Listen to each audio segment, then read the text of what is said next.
Okay, reading for 20 minutes to practice my English. Let's go.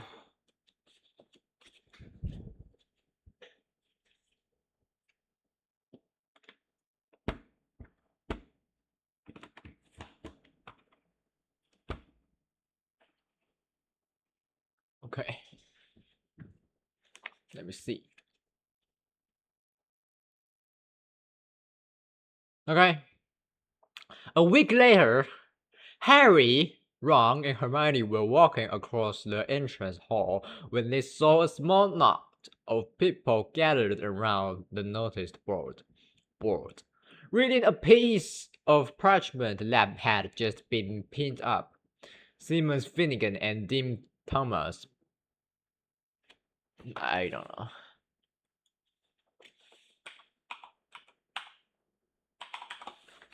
Ah,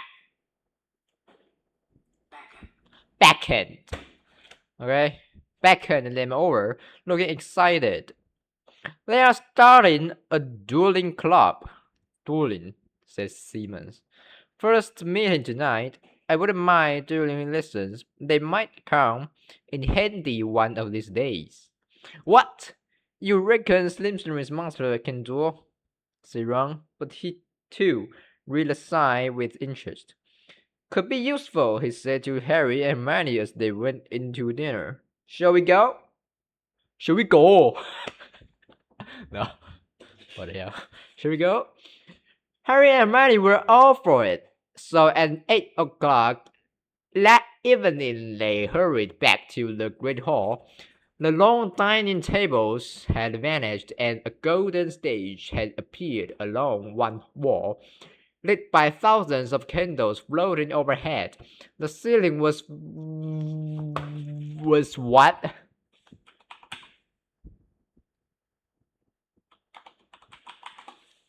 Velvet. The ceiling was velvet. What the fuck? That's stupid. Velvety. Velvety. The ceiling was velvety black once more, and most of the school seems to be packed beneath it. All carrying their wands and looking excited. I wonder who will be teaching us, said Hermione as they edged into the chattering crowd. Someone told me Flitwick was a dueling champion when he was young. Maybe it will be him.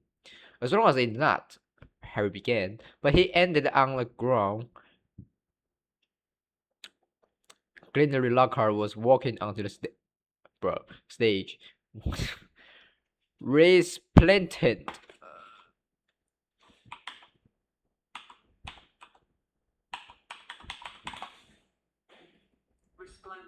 Resplendent in robes of deep plum and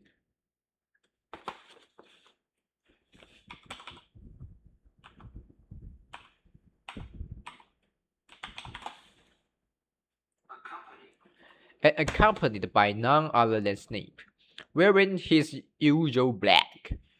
Alright. Lockhart waved an arm for silence and called, gather round. Can everyone see me? Can you all hear me? Excellent. Now, Professor Dumbledore has granted me permission to start this little dueling club, to train you all in case you ever need to defeat yourselves as I myself have done on countless occasions. For full details, see my published works. Let me introduce my assistant, Professor Snape, said Lockhart, flashing a wide smile. He tells me he knows a tiny little bit about dueling himself and has sportingly agreed to help me with a short demonstration before we begin. Now, I don't want any of you youngsters to worry. You will still have your potions master when I'm through with him. Never fear. Wouldn't be good if they finished each other off, Ron muttered in Harry's ear. Harry's ear. Snape's upper lip was curling. crawling. Harry wondered why Lockhart was still smiling. If Snape had been looking at him like that, he would have been running as fast as he could in the opposite direction. Lockhart and Snape turned to face each other and bowed. At least Lockhart did, with much twirling of his wands.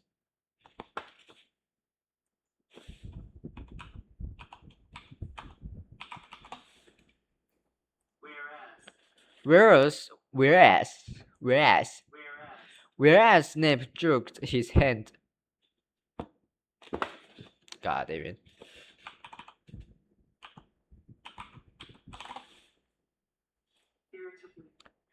His head irritably. Then they raised their wands like swords in front of them.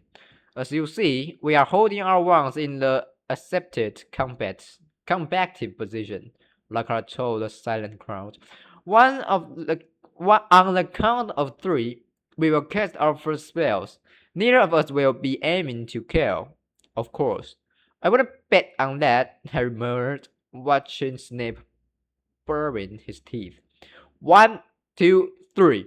Both of them swung their wands above their heads and pointed them at their opponent. Snape cried, What? Was that spell?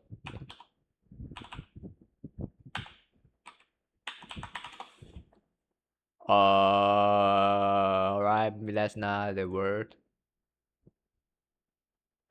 Expel arms. Expel arms, I guess. Ominous. There was a dazzling flash of scarlet light and Lockhart was blasted off his feet. He flew backward off the stage, smashed into the wall, and slid down into Sparrow. Oh shit. Down into sprawl on the floor. Malfoy and some of the others dancing cheered. Hermione was dancing on the tiptoes. Do you think he is alright? She squealed through her fingers. Who cares? Said Harry and Ron together. Lockhart was getting unsteadily to his feet.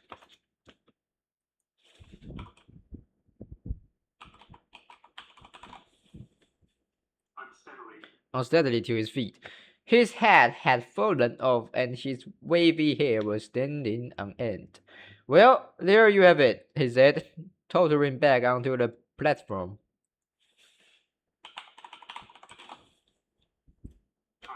Tottering, yeah. That was a what?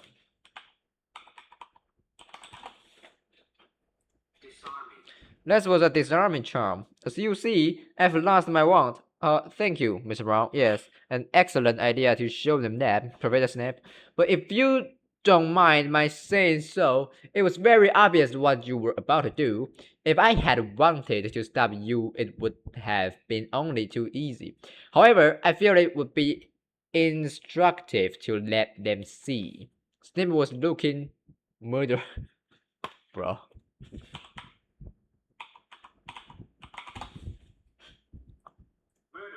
Murderers.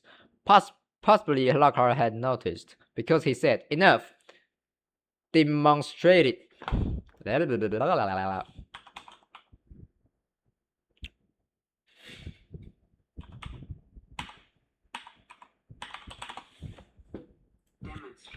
Enough demonstrating. I'm going to come amongst you now and put you all into pairs. Professor Snape, if you would like to help me. They moved through the crowd, matching up partners. Lockhart teamed naively with Justin Finch Fletchley, but Snape reached Harry and Ron first. Time to slip up. The dream team, I think, he sneered. Wesley, you can partner Finnegan. Potter. Harry moved automatically toward Hermione. I don't think so, says Snape, smiling coldly. Mr. Malfoy. Okay, I knew it, bro. Mr. Malfoy, come over here. Let's see what you make of the famous Potter. And you, Miss Granger, you can partner Miss Bulstrode. What the hell? Malfoy struggled over.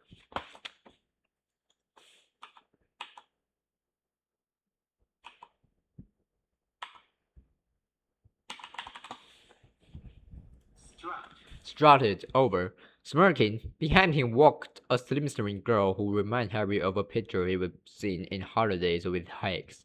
She was large and square, and her heavy jaw jutted aggressively. Hermione gave her a weak smile that she did not return. Face your partners, called Lockhart, back on the platform, and bow. Harry and Malfoy barely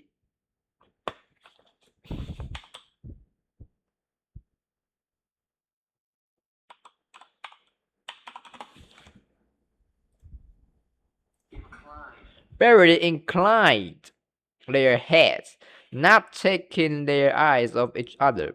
Once at the ready, shouted Lockhart. When I count to three, cast your charms to disarm your opponents. Only to disarm them. Only to disarm them. We don't want any accidents. One, two, three. Harry swung his wand high, but Malfoy had already started on two. His spell hit Harry so hard he felt as though he would been hit over the head with a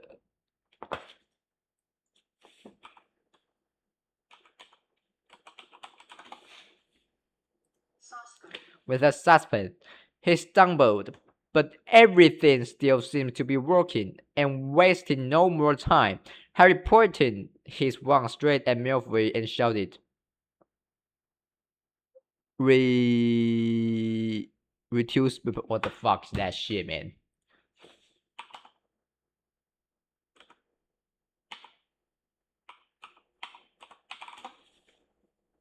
Oh my god.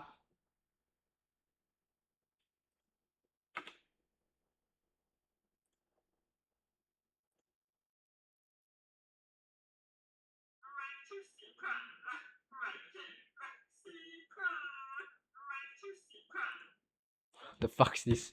Rake juicy par. Bro, what? I guess that's so hard to pronounce. A jet of silver light hit Malfoy in the stomach and he doubled up, wheezing.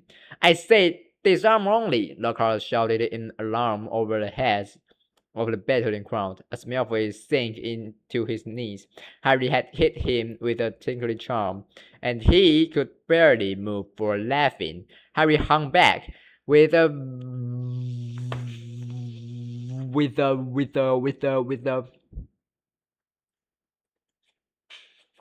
vague, I guess, right? Yeah, with a vague. Okay, where? Okay, with a vague feeling it would be unsupporting to bewitch Malfoy while he was on the floor. But this was a mistake. Gasping for breath, Malfoy pointed his wand at Harry's knees, choked. Terra Torgra, what the hell? And the next second, Harry's leg began to jerk around out of his control in a kind of quick step. Stop, stop, screamed Lockhart. The snap took charge. Finished incantum. What? He shouted. Harry's feet stopped dancing, Malfoy stopped laughing, and they were able to look up. A haze of greenish smoke was hovering over the scenes. Both Neville and Justin were lying on the floor, panting. Ron was holding up an ashen-faced Simmons, apologizing for whatever his broken wand had done. But Hermione and Millicent Bobstrode was still moving. Millicent had Hermione in a headlock, and Hermione was whimpering, I guess.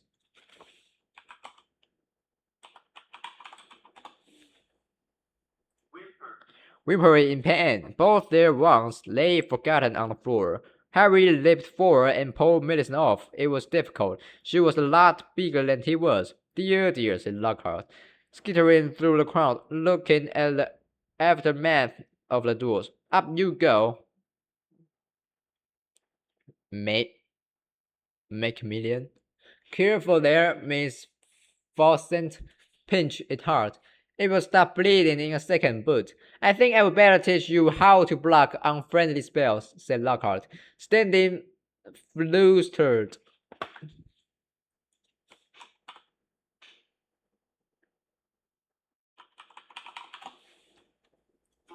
Flustered.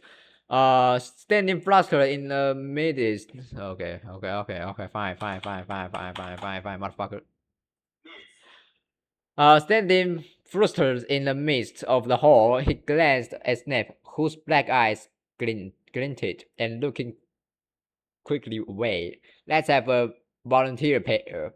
Longbottom and Frenchly. How about you? A bad idea, Professor Lockhart, said Snape, gliding over like a large and male.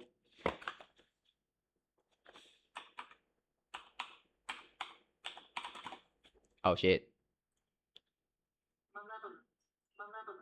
Malevolent bat. Longbottom curses devastation with the simplest spells.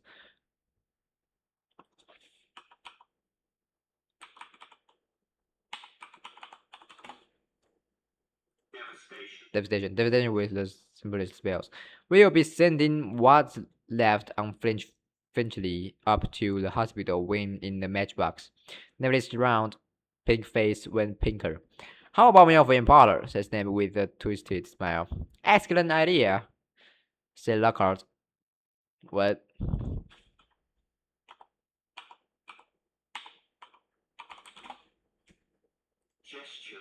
Gesturing Harry and Malfoy into the middle of the hall as the crowd backed away to give them room. Now, Harry, said Lockhart, when Dragon pointed his wand at you, you do this. He raised his own wand, attempted a complicated sort of wiggling action, and dropped it. Snape smirked as Lockhart quickly picked it up. Same. Oops, my wand is a little over what?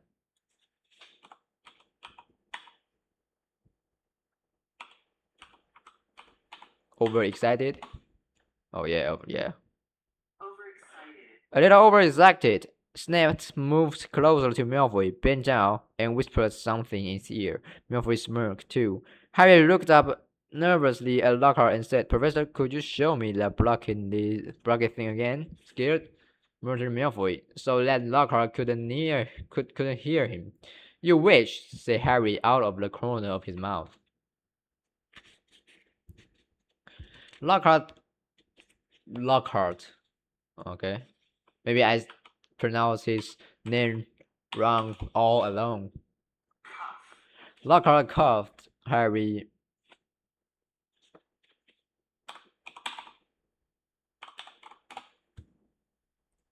merely on the shoulder. Just do what I did, Harry. What? Drop my wand? But Lockhart wasn't listening. 3, 2, 1, go! He shouted. Malfoy raised his wand quickly and bellowed.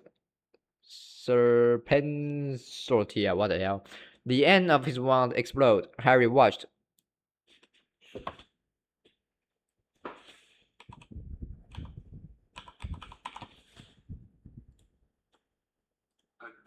Aghast, as a long black snake shot out of it, fell heavily onto the floor between them, and raised himself, ready to strike. There were screams as the crowd backed swiftly away, clearing the floor. Don't move, father, said Snape lazily, clearly enjoying the sight of Harry standing motionless, eye to eye with the angry snake. I will get rid of it.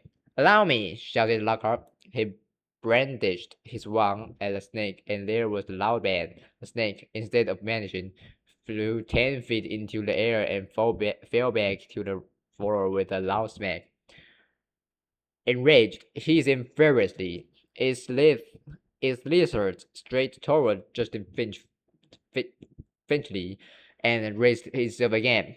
Fangs exposed, posed to strike. Harry wasn't sure what made him do it. He wasn't even aware of deciding to do it. All he knew was that his legs were carrying him forward as though he was on casters, and that he had shouted stupidly at the snake, leave him alone, and what?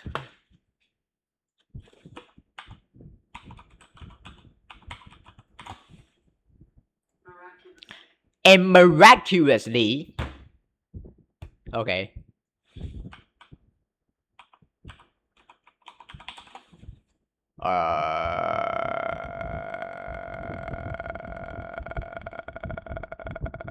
What?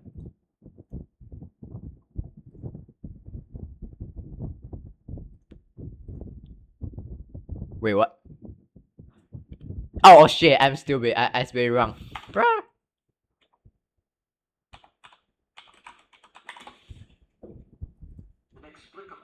Wow. Inexplicably, the snake slumped to the floor.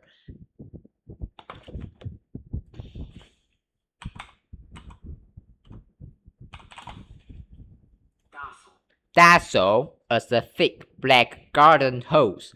Its eyes now on Harry. Harry felt the fear drain out of him. He knew the snake wouldn't attack anyone now, though how he knew it, he couldn't have explained. He looked up at Justin, grinning, expecting to see Justin looking relieved, or puzzled, or even grateful, but certainly not angry and scared. "What do you think you are playing at?" he shouted. And before Harry could say anything, Justin had turned and stormed out of the hall. Snape stepped forward, waved his wand, and the snake vanished in a simple puff of black smoke. Snape, too, was looking at Harry in an unexpected way. It was a shrewd and calculated look, and Harry didn't like it. He was also dimly aware of an whoa.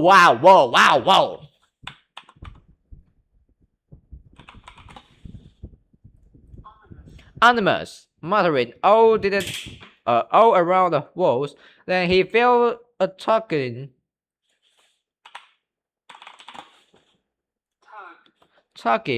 on the back of his robes. "Come on," said Ron's voice in his ear. "Move, come on." Ron steered him out of the hall, Hermione hurrying alongside them. As they went through the doors, the people on either side drew away as though they were frightened of catching something. Harry didn't have a clue what was going on, and neither Ron nor Hermione explained anything until they had dragged him all the way up to the empty Gryffindor common room. Then Ron pushed Harry into an armchair and said, "You are a Purse-o mouth. Why didn't you tell us?" "What? Purse-o mouth?"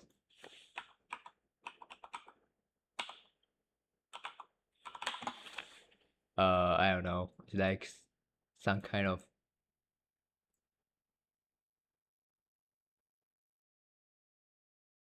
a oh, Purse-o mouth. Purse-o mouth. Purse-o mouth. Purse-o mouth. Am I spelling wrong? No. P-A-R. P-A-R. Oh shit.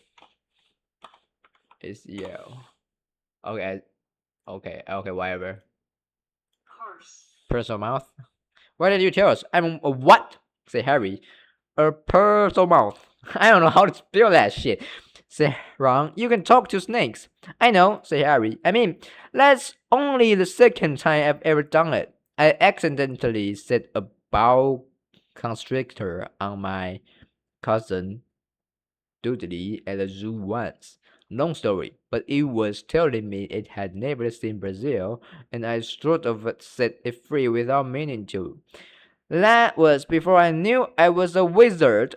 A boa constrict. Okay, I forgot how to spell that shit, man. No, how to say that?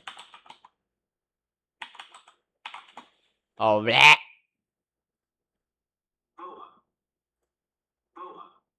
What the hell? No. I mean, boa what?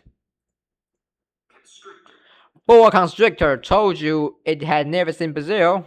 Ron repeated faintly. Alright, that's today's 20 minutes.